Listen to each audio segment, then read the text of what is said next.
هو الله كمل أوصافه وسماه بين الورى أحمدا.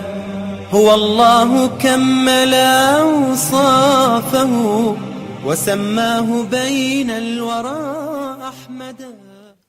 الحمد لله والصلاة والسلام على رسول الله وعلى آله وصحبه ومن والاه. اما بعد، از حضرت ابو هریره رضی الله عنه روایت است که پیامبر خدا صلی الله علیه و سلم فرمودند: در مالداری و مقام دنیوی پایینتر از خود را بنگرید، نه بالاتر را، چون که این گونه سزاوارتر است برای شما و مانع آن می شود که نعمت خداوند را بر خودتان خوار بدانید و تحقیر کنید.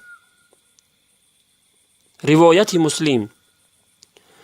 در این حدیث پیامبر خدا صلی الله علیه و سلم ما را از آن برحذر می دارد که در مالداری و ثروت و جاه نباید از خود بالاتر را بنگریم، چون که وقت انسان در مالداری و ثروت و جاه از خود بالاتر را می نگرد، آن نعمت هایی که خداوند به او داده است حقیر و پست می شمارد و این ناشکری نعمت خداوند است که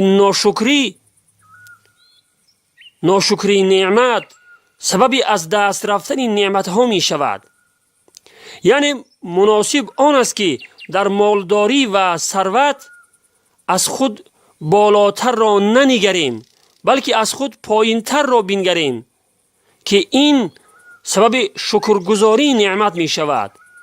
چون که وقت انسان در مالداری و ثروت و جاه از خود پایینتر را می نگرد، وادار به شکر می شود و این سبب افزون شدن نعمت می شود.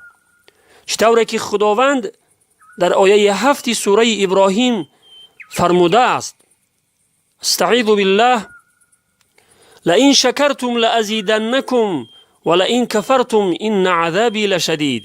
صدق الله العظیم.